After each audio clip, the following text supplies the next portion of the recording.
ओम शांति। आज है 14 मई 2024। बाबा के माँ वाक्य हैं, मीठे बच्चे आत्मा अभिमानी बनो। मैं आत्मा हूँ, शरीर नहीं। यह है पहला पाठ। यही पाठ सबको अच्छी तरह से पढ़ाओ। प्रश्न है, ज्ञान सुनाने का तरीका क्या है? किस विधि से ज्ञान सुनाना है? उत्तर है, ज्ञान की बातें बड़ी खुशी खुशी से सुनाओ, लाचारी से नहीं। तुम आपस में बैठकर ज्ञान की चर्चा करो, ज्ञान का मनन चिंतन करो, फिर किसी को सुनाओ। अपने को आत्मा समझकर फिर आत्मा को सुनाएंगे तो सुनने वाले को भी खुशी होगी। ओम शांति। बाप कहते हैं, आत्मा अभिमानी व देही अभिमानी हो बैठो, क्योंकि आत्मा में ही अच्छे व बुरे संस्कार भरे जाते हैं। सबका असर आत्मा पर होता है।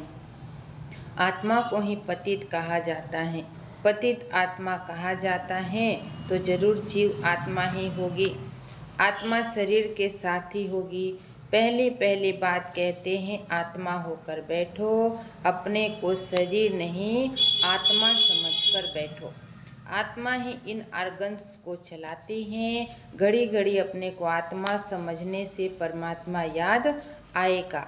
अगर देह याद आई तो देह का बाप याद आएगा। इसीलिए बाप कहते हैं, आत्माभिमानी बनो। बाप पढ़ा रहे हैं, यह है पहला पाठ। तुम आत्माभिमानी हो, शरीर विनाशी है, हम आत्मा हैं। यह पहला शब्द याद नहीं करेंगे तो कच्चे पड़ जाएंगे। मैं आत्मा हूँ, शरीर नहीं हूँ, यह शब्द इस समय बाप पढ़ाते हैं, आगे कोई भी पढ़ाते नहीं थे। बाप आए हैं आत्माभिमानी बनाकर ज्ञान देने के लिए। पहला ज्ञान देते हैं, हे आत्मा तुम पतित हो, क्योंकि यह है ही पुरानी दुनिया। प्रदर्शनी में भी तुम बच्चे बहुतों को समझाते हो, प्रश्न उत्तर करते हैं। तो जब दिन के समय रेस्ट मिलती हैं, उस समय आपस में मिलना चाहिए, समाचार पूछना चाहिए। किसने क्या क्या प्रश्न पूछे, हमने क्या समझाया है, फिर उनको समझाना है। फिर उस पर ऐसे नहीं ऐसे समझाना चाहिए। समझाने की युक्ति सबकी एक नहीं होती। मूल बातें, अपने को आत्मा समझते हो या देह, दो बाप भी सबके हैं जरूर। जो भी देहधारी हैं उनका लौकिक बाप भी है, पारलौकिक भी है। हद का बाप तो कॉमन है। यहाँ तुमको मिला है बेहद का बाप, वह हम आत्माओं को बैठ समझाते हैं। वह एक ही बाप टीचर गुरु भी हैं। यह पक्का कर देना चाहिए। जब तुम किसको समझाते हो, जो तुमसे प्रश्न पूछते हैं उस पर आपस में बैठना चाहिए। जो होशियार हैं उनको भी बैठना चाहिए। तुमको टाइम मिलता है दिन के समय, ऐसा नहीं कि भोजन खाते इसीलिए नींद का नशा आए। जो बहुत खाना खाते उनको नींद का आलस्य आता है। दिन में क्लास करना चाहिए। फलाने ने यह पूछा, हमने यह रेस्पॉन्स किया।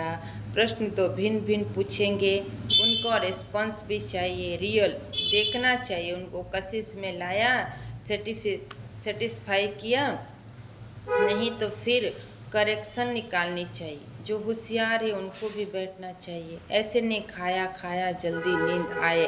देवताएं खाना बहुत थोड़ा खाते हैं, क्योंकि खुशी है ना, इसीलिए कहा जाता है खुशी जैसी खुराक नहीं। तुम बच्चों को अथाह खुशी होनी चाहिए। ब्राह्मण बनने में बड़ी खुशी है। ब्राह्मण बनते ही तब हैं जब उनको खुशी मिलती है।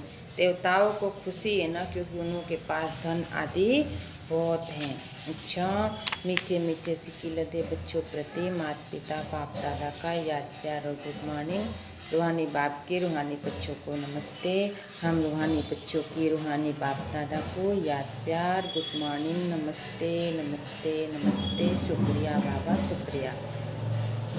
दान के लिए सार है। पहला नंबर, ज्ञान को अंदर घूंटना है, अर्थात विचार सागर मंथन करना है। ज्ञान की आपस में रू रिहान कर फिर दूसरों को समझाना है। सुस्ती व आलस्य को छोड़ देना है। दूसरा है, देही अभिमानी बन बड़े उल्लास से बाप को याद करना है।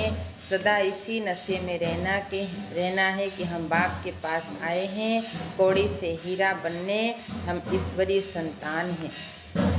वरदान है ज्ञान सूर्य ज्ञान चंद्रमा के साथी बन, रात को दिन बनाने वाले ज्ञान सितारे भव।